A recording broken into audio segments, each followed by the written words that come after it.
Seção 2ª. Da coordenação de busca, assistência e salvamento. Artigo 49. As atividades de proteção ao voo abrangem a coordenação de busca, assistência e salvamento. Artigo 50. O comandante da aeronave é obrigado a prestar assistência a quem se encontrar em perigo de vida no mar, no ar ou em terra, desde que o possa fazer sem perigo para a aeronave, sua tripulação, seus passageiros ou outras pessoas. Artigo 51. Todo comandante de navio, no mar, e qualquer pessoa, em terra, são obrigados, desde que o possam fazer sem risco para si ou outras pessoas, a prestar assistência a quem estiver em perigo de vida, em consequência de queda ou avaria de aeronave. Artigo 52. A assistência poderá consistir em simples informação. Artigo 53.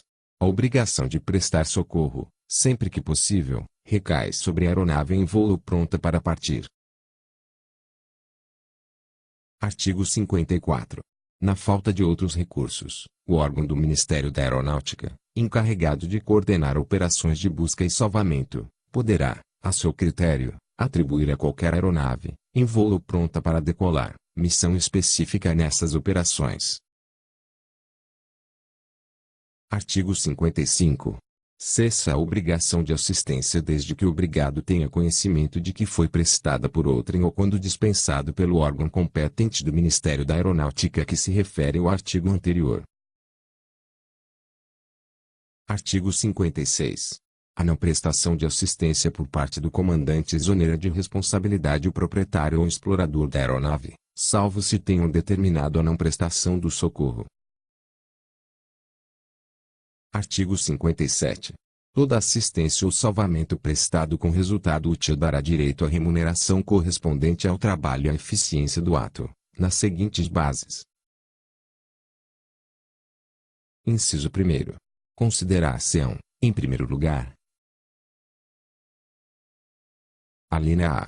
O êxito obtido, os esforços, os riscos e o mérito daqueles que prestaram socorro. A linha B. O perigo passado pela aeronave socorrida, seus passageiros, sua tripulação e sua carga. A linha C. O tempo empregado, as despesas e prejuízos suportados tendo em conta a situação especial do assistente. Inciso 2º. Em segundo lugar, o valor das coisas recuperadas. Parágrafo 1º. Não haverá remuneração. A linha A. Se o socorro for recusado ou se carecer de resultado útil. A linha B. Quando o socorro for prestado por aeronave pública. Parágrafo 2º. O proprietário ou armador do navio conserva o direito de se prevalecer do abandono, ou da limitação de responsabilidade fixada nas leis e convenções em vigor. Artigo 58. Todo aquele que, por imprudência, negligência ou transgressão, provocar a movimentação desnecessária de recursos de busca e salvamento ficará obrigado a indenizar a União pelas despesas decorrentes dessa movimentação, mesmo que não tenha havido perigo de vida ou solicitação de socorro. Artigo 59. Prestada assistência voluntária, aquele que a prestou somente terá direito à remuneração se obtiver resultado útil, salvando pessoas ou concorrendo para salvá-las. Artigo 60. Cabe ao proprietário ou explorador indenizar a quem prestar assistência passageiro ou tripulante de sua aeronave. Artigo 61. Se o socorro for prestado por diversas aeronaves, embarcações, veículos ou pessoas envolvendo vários interessados, a remuneração será fixada em conjunto pelo juiz e distribuída segundo os critérios estabelecidos neste artigo.